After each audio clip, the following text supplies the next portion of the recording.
Hello, everybody. Thank you for joining me today. If you're watching this video, then you are probably a contractor wondering how exactly do you get started with FireModule and how do you submit reports.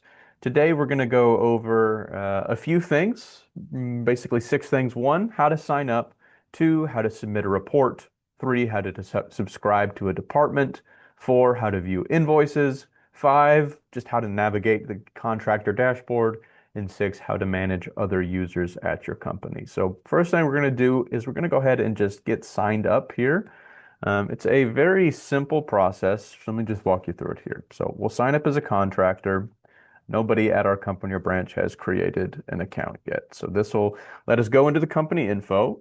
Today we'll role play as Cintas. I don't even know if Cintas has a branch at the Lake of the Ozarks, but that's what we'll go with for today. Company email, company phone, company address. We'll just throw a random one in there and we'll say we're in Suite B. So this first tab here, this first page is just putting in general company information. When you hit next, it's going to let you put in your own personal information. So this is you as an employee of Cintas. I'll just put my stuff in here. Jacob Nicholson, jacob.nicholson plus Cintas at FireModule.io.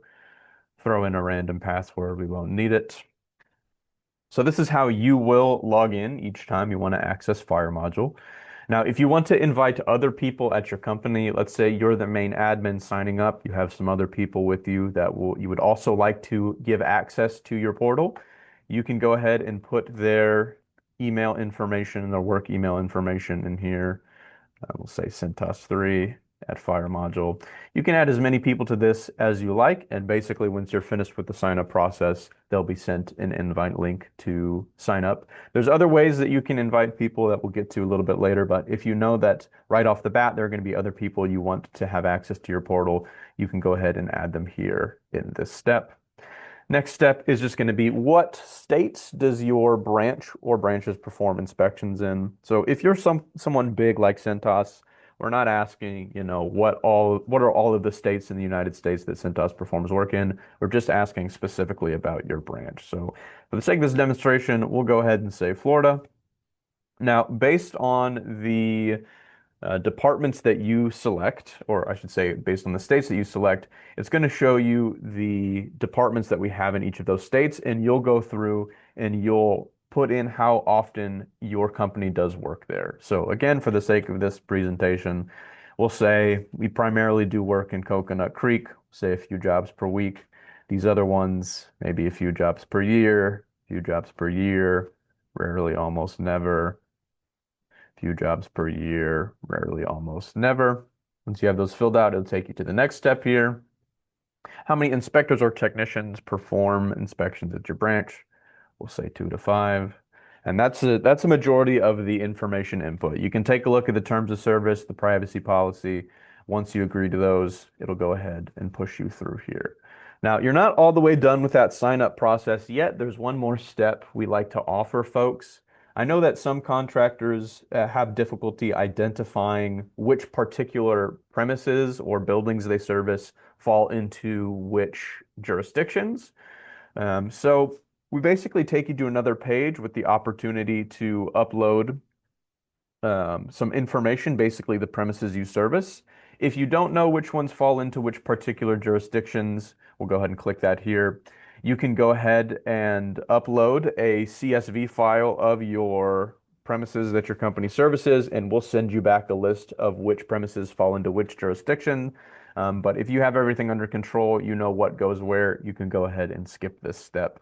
Last thing before you get signed up is just this acknowledgement page here. Basically, when a jurisdiction signs on with FireModule, we're keeping a list of what premises belong in that jurisdiction. And after maybe 6 months or a year, if we see that we don't have reports for a particular premise, then they become past due, and we might ask you to retroactively upload those reports if you have not been uploading. But I know this is a lot of text. You can take a look at it here whenever you sign up, but that's going to be the last step here. So once you acknowledge that, we can continue to dashboard. You're all signed up at this point. the next step is going to be actually submitting reports. Submitting reports with FireModule is very straightforward, very easy. So you're going to go into the Submit Report button up here, and we have a few fields that you're going to fill out. Most of them are, autofill. So we'll submit a report for Florida. We'll go ahead and submit to Coconut Creek. We'll do a random address here. This report won't actually go through.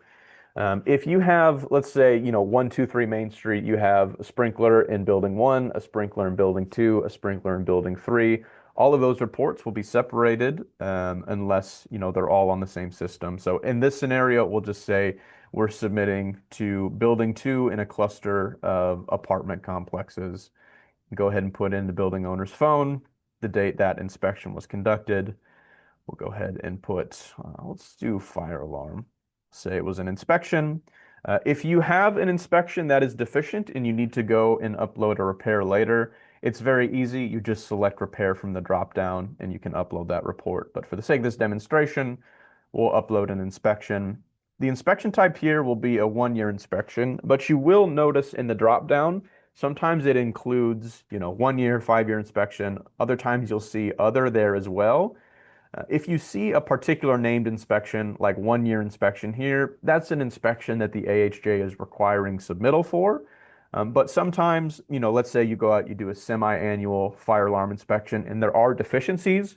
We want you to be able to communicate those deficiencies to the AHJ. So if you have a deficient report that is not, one of the typical cadences like a 1 year, you can go ahead and submit that as other, just so that we make sure we're catching all of those deficiencies that you're identifying. But for the sake of this presentation, we'll go ahead and put that down as 1 year. It'll ask you if the system has any deficiencies. If it's a no, great, not much left to do. If it's a yes, you can go ahead and input these deficiencies here. So we'll just go ahead and say obstructed pole station outside unit 304. Anytime you write a deficiency in, you need to go ahead and click this plus icon to actually add it to the list of deficiencies. Sometimes folks get hung up, they'll put in a deficiency, forget to hit the plus icon, and they'll be confused why they can't actually submit the report because they actually haven't put any deficiencies through. We'll put in another one for good measure. We'll say strobe in unit 405 not working.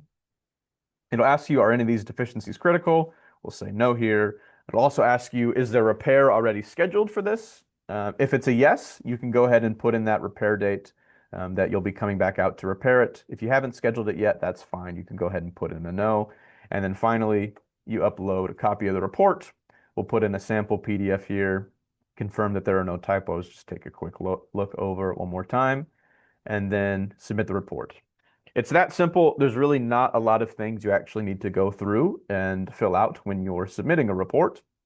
We wanted to try to make it as simple for you guys as possible, just because we know that you're busy, and so we've tried to condense things down here into the most important information. So that's number 2. How do you submit a report? Third thing I should go over is subscribing to a department.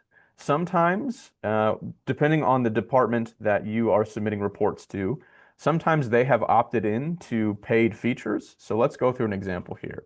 So Tampa Fire Rescue, that's an example of a department that has opted into paid features.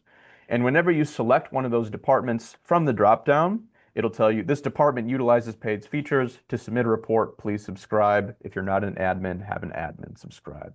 So we are an admin here, so we'll go ahead and subscribe to this jurisdiction.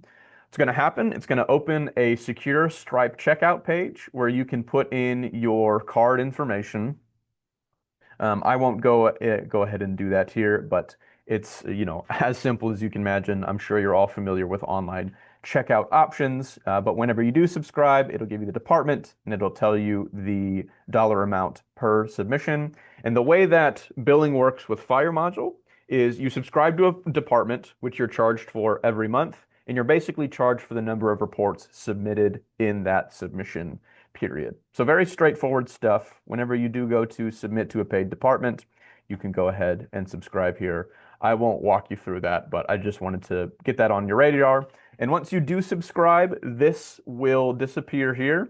You'll be able to continue with submitting the reports, and you won't ever need to subscribe to that department again. It's a one-time thing. keeps track of how many reports you're actually sending through, and then will automatically bill you at the end of each month. To actually view those invoices, you'll get an invoice for each department you're subscribed to. If you go down here to account information, you'll see basically account information, company info. Over here is subscriptions and invoices. Once you subscribe, you'll see, so if we subscribe to Tampa there, you'd have a Tampa Fire Rescue subscription, and then you'd also have an invoice floating in here that you can download. Again, invoices are basically on a monthly basis, starting from when you subscribe, and it's a per report per that billing cycle, which you can see all that information in your invoices once they start populating here. The last two things I want to go over is just some dashboard information. So I'll go over here into a test dashboard we have just to show you what it looks like. So each one of these is a report that's gone through. It'll give you the address. If you click on the address, it'll give you the full address along with the owner's phone, the system that was inspected. If it's a green, that means that when you submitted that submission, it said there were no deficiencies. If it was a red, that means there were some deficiencies. It'll tell you whether it was an inspection or repair. If you go ahead and click on that, it'll show you the conducted date, the submitted date, fire department it went to, service type. You can open a copy of that report in your tab. We got the submitted date here again, but I just want to touch on this status column here. So a report status can be one of three things. So anytime you submit a report, it's going to come through as submitted here, just to confirm that the report actually has made it through to the AHJ. If the AHJ has taken a look at it and there has some deficiencies, they mark it deficient. It'll show up deficient here. If you click on deficient, it'll show you the outstanding deficiencies that need to be taken care of. Sometimes you'll submit a repair. Not all of the deficiencies are resolved, so any outstanding deficiencies will populate here. And then finally, you'll see a rejected.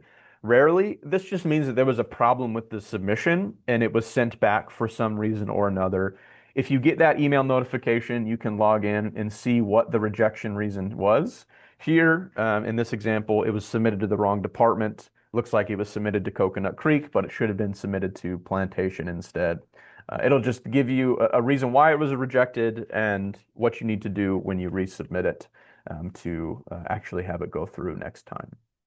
But that's the dashboard here. Very simple stuff. You can also basically see this tutorial again. If you click on this "How do I use this software" button, you can also see a list of departments that FireModule is servicing, along with, map boundaries and what kind of submissions, what kind of inspections they require. But yeah, all very simple stuff. Wanted to make it easy for you guys. The last thing I should mention is down here in the settings tab, you can manage your users. So I mentioned at the beginning, you can add users during that sign up process, but you can also add users here as well.